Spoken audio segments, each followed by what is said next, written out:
Ustadz. Kemudian pertanyaan selanjutnya dari Ibu Suci. Assalamualaikum Ustadz.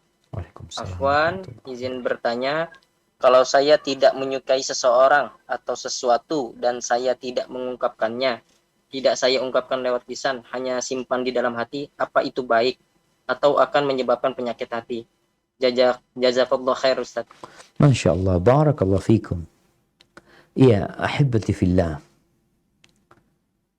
Ketika Rasul SAW menyebutkan tentang penghuni surga di hadis yang lainnya, beliau mengatakan, kullu mahmumil qalbi saduqil lisan.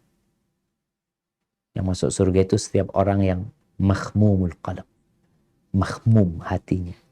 Lisannya jujur. Para sahabat mengatakan, ya Rasulullah, amma mahmumul qalb, amma saduqul lisan, fa na'rifuhu.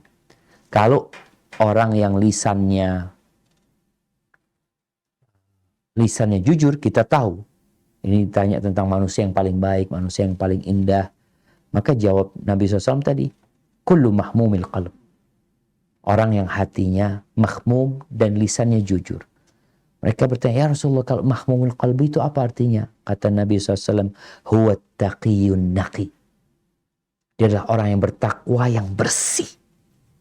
Bersih hatinya. La ithma fihi wala baghi. Hatinya nggak ada dosa. Nggak ada kezaliman. Wala ghil. Nggak ada hasad. Nggak ada iri. Maka coba lihat hati kita. Kita membenci orang. Jadikan kebencian kita kepada orang karena Allah Azza wa Jalla nggak apa-apa.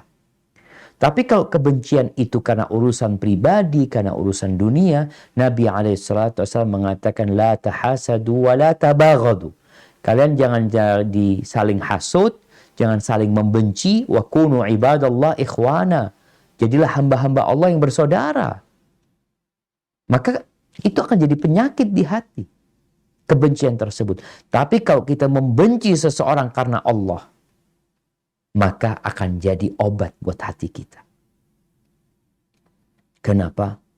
Karena di antara yang menyebabkan seorang merasakan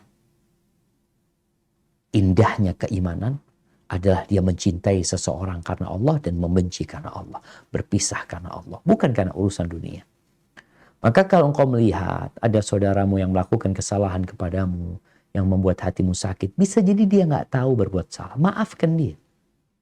Kalau ternyata dia mengulangi lagi, kasih nasihat dia. Bukan menyimpan hal itu dalam hati yang dapat menjadi bom waktu, yang kok ngelihat fulan, hatimu jadi sesak, ya, jadi nggak nyaman. Tapi kalau kau memaafkan fulan, selesai urusan.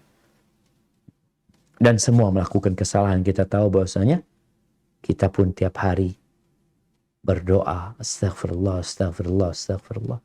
Karena kita melakukan kesalahan. Sebagaimana orang berbuat salah, kita pun berbuat salah. Maka buka hatimu untuk memaafkan dia daripada engkau menyimpan dendam dan kebencian di dalam hati.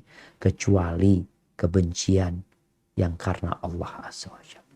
Barakallahu fiik. Mungkin kita masuk ke pertanyaan terakhir. Nah, tafadhal.